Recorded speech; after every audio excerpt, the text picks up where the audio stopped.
A $250 million fumble, China renaming one of its mountains because of the movie, and having cell phones nailed to the wall if they went off during shooting. Pandora is a planet full of hidden little details, and we're diving deep into them all.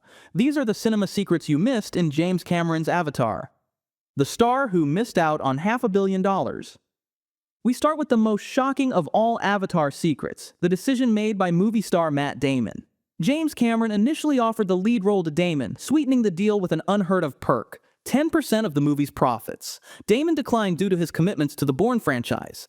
Avatar then released in 2009 and went on to gross over $2.7 billion, which meant that Damon gave up an estimated $250 million payday, arguably the biggest salary a Hollywood actor never earned, and that was only for the first movie. This is a legendary what could have been, especially as that number would only have risen with The Way of Water, and then again with the upcoming Fire and Ash. More likely, Damon missed out on $500 million. It highlights Cameron's confidence in Avatar. He was willing to share a big chunk of the profits. It also shows the unpredictable nature of casting. Avatar might have had a very different feel with a superstar in the lead. Something having an unknown like Worthington helped audiences accept Jake as everyman. For Damon, it's a reminder that even A-listers can second-guess their choices. CGI cigarettes. Avatar is no stranger to using CGI images and movements. However, an intriguing detail is shown anytime Sigourney Weaver takes a puff. Whenever you see her smoking or with a cigarette in hand, it's CGI. The cigarette and its smoke are entirely digital effects. In filming, Weaver pantomimed with a toothpick or empty fingers. Later, CGI artists added a realistically smoldering cigarette, even matching her inhales and exhales.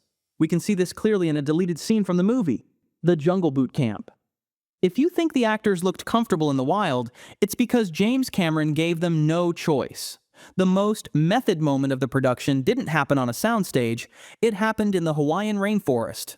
Before filming a single frame, Cameron flew the entire main cast to Kauai and forced them to live in the jungle for days on a sense memory odyssey. And this wasn't just a camping trip. Imagine A-list stars like Zoe Saldana and Sam Worthington running around the rainforest half naked, wearing fake plastic tails and ears, catching fish, and drinking water from leaves. They were essentially playing Survivor with prosthetic alien ears, likely within eyesight of confused tourists at the nearby Four Seasons. Cameron claimed it was to build tribal unity, but honestly, the mental image of the cast cooking in underground fire pits while wearing fake tails is almost crazier than anything in the actual movie. The hidden American flag. A visual metaphor shown is when Jake first meets Colonel Quaritch in the Ops Center.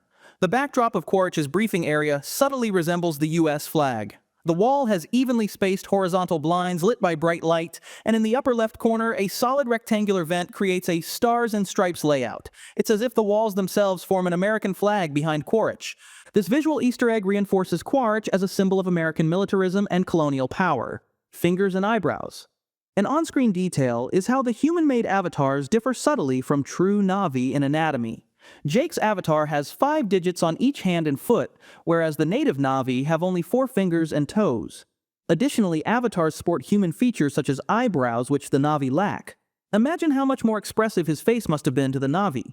These traits come from the human DNA in their hybrid bodies. For instance, in one scene you can spot Jake's 5-fingered hand in contrast to Neytiri's 4 when they intertwine their hands. This detail visually marks Jake as biologically different from the Na'vi, even when they appear similar. It's a world-building clue that proves avatars aren't 100% Na'vi. Next up, we have the omniscient scanner. When the medical scanner examines Jake's body, we notice a subtle detail. It scans only the upper half of his body. As we know, Jake is a paraplegic. The machine also seems to know this, sensing no neural activity or function below the waist. The equipment is aware of his condition, reflecting how future tech might adapt to users. Jake's limited in his human body and also able to be restrained in his avatar, as the next secret highlights. Being restrained by the ponytail, not the hands. James Cameron and his crew thought constantly about creating a living ecosystem on Pandora, as well as principles and habits among the Na'vi clan. This is reflected when Jake's avatar gets taken into the clan as a hostage. Instead of cuffing or binding his arms like humans do, they restrain him by grabbing his swin, his ponytail. In Na'vi biology, the braid is highly sensitive and a source of great pain if tugged, essentially immobilizing without the need for rope or chains. This showcases a subtle difference between human and Na'vi biology. It highlights how vital the swin is in Na'vi culture, literally a lifeline. Speaking of the hair, check out the next secret detail. Jake's hair growth. Jake's human hair grows in film. In the beginning, he appears with a buzz cut. At the end, his hair is messy and shaggy, indicating significant time has elapsed since arrival. The film spans at least 3 months. Instead of relying only on dialogue, Cameron shows time's passage organically through Jake's appearance. The old screenwriting advice: show, don't tell. Marine mountain scaling. The 𝐏𝐚𝐬𝐧𝐞𝐝 sequence was one of the most iconic scenes in Avatar. When former Marine Jake climbs the dangling vines up to the Banshee, he employs the S-method rope climbing technique. Unlike the 𝐏𝐚𝐬𝐧𝐞𝐝 hunters who climb with agility using primarily arm strength and a simple foot grip, Jake's method is taught in the U.S. Marines, so he uses this method, wrapping the rope around one leg and foot in an S shape for extra support, inching upwards securely. It's a brilliant bit of character consistency. Jake may be in a new body, but he still thinks like a Marine. Jerking around. When Jake wakes up in his avatar body, he curiously swishes his neural braid around and even lifts it to examine the tendrils. Watching this, Grace chuckles and warns, "Don't play with that, you'll go blind."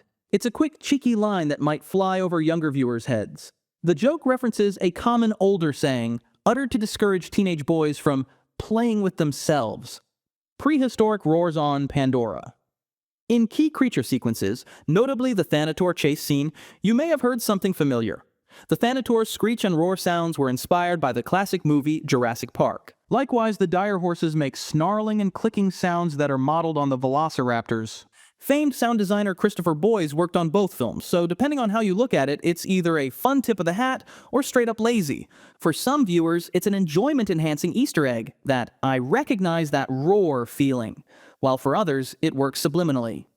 Coming up, another secret that pays homage to the past. Blind appreciation. When Grace's team first arrives on Pandora and steps out of the shuttle, among the team is Norm Spellman, who you may notice wears a dark cap. On the brim of the baseball cap is a Braille inscription which spells out a number: 1969. This is the year of the Apollo 11 moon landing, making it a pure Easter egg. It's a fitting tribute to space exploration history and humanity's giant leap. Norm, as a scientist, would appreciate that legacy. It suits his nerdy character to wear a hat commemorating the moon landing. A Stanford avatar. A personal Easter egg. When we first meet Grace's avatar, she's notably wearing a Stanford University tank top and continues to wear the top in several scenes. The logo isn't random. It's a nod to Sigourney Weaver's own alma mater. Weaver graduated from Stanford in the early 1970s, and it was her idea to have Grace's avatar sport the Stanford gear. It serves as a subtle character detail suggesting Grace either studied or taught there.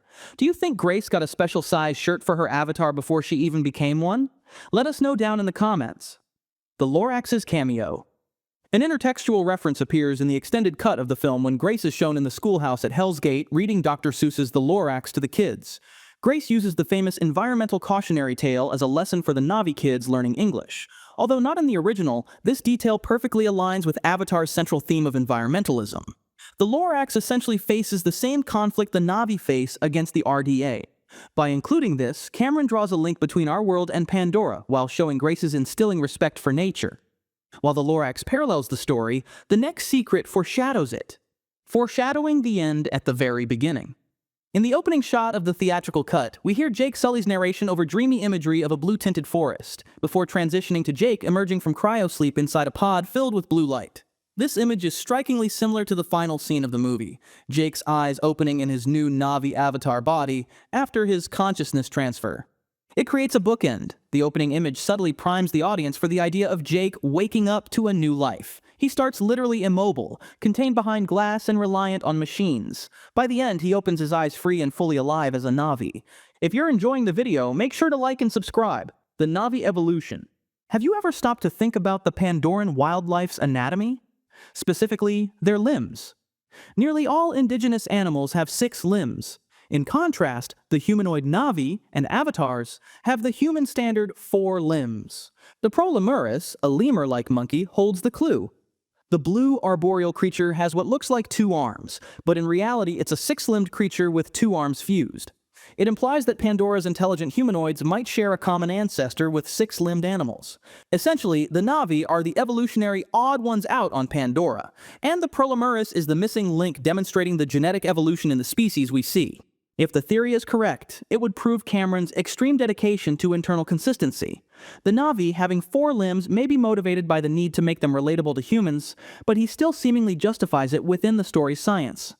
The obscure name, Unobtainium is the valuable mineral the humans are mining on Pandora. Many viewers chuckled at the term unobtainium, thinking James Cameron just made up a cheesy name to signify a super precious, unattainable resource. It sounds almost like a placeholder joke. However, it's actually a long-standing in-joke in engineering and science circles. Since the 1950s, unobtainium has been used to refer to any material that perfectly fits a given requirement but either doesn't exist or is prohibitively expensive or hard to get. The film's use of it is a nod to that idea. Knowing the real-world origin of the term makes its use in Avatar way less goofy. The seemingly lazy name is actually grounded in tech slang. Now that you've obtained this knowledge, consider leaving a like. A touch of Greek mythology. Throughout the film, learning through visuals and in lore dialogue, we learn that Pandora is a moon. In several shots, you can see a huge gas planet dominating the sky. That's Polyphemus, the planet which Pandora orbits. Polyphemus is named after a cyclops from Greek mythology. True to its name, the planet has a giant storm eye at its equator, much like Jupiter's Great Red Spot, but ring-like, hence the name. Thus, Pandora, which is also named after a Greek woman, is a moon under the watch of a one-eyed giant. Cameron laced Avatar with mythological references, enriching the story's subtext. Polyphemus having one eye and being a looming presence ties into the theme of perception and seeing. Recall the Na'vi greeting, "I see you." The name Pandora itself is also a great fit. In myth, Pandora's actions unleashed hardship, just as humanity's arrival on Pandora brings destruction. These mythological nods add a layer of depth. A dream come true. During the long journey of developing the film, Cameron was inspired to make the Na'vi blue-skinned, in part, by a dream his mother had described to him. Years before Avatar was made, Cameron's mom dreamt of a 12-foot-tall blue woman who had 6 breasts. Young James found the image striking and it stuck in his mind. So when developing the look for Avatar, he recalled that dreamy image. He didn't give the Na'vi multiple breasts, but the blue skin and the immense graceful figure became core to their design. Cameron has openly talked about this familial dream being a spark for the Na'vi's appearance. Cameron's precious mother planted the seed for the idea, but another precious would drive him to bring it to life. Saved by the precious. James Cameron first wrote a treatment for Avatar in 1994, after completing True Lies. He had the story and world in mind, but the technology to realize photorealistic blue aliens and an entire CG planet wasn't there yet. Rather than compromise, Cameron shelved the project for over a decade. Fast forward to the early 2000s and the release of The Two Towers.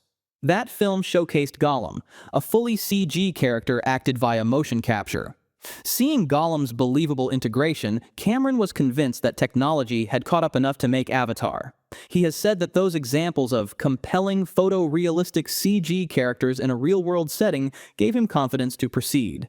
So he then dusted off the script, assembled a team, and began the gargantuan production that became Avatar.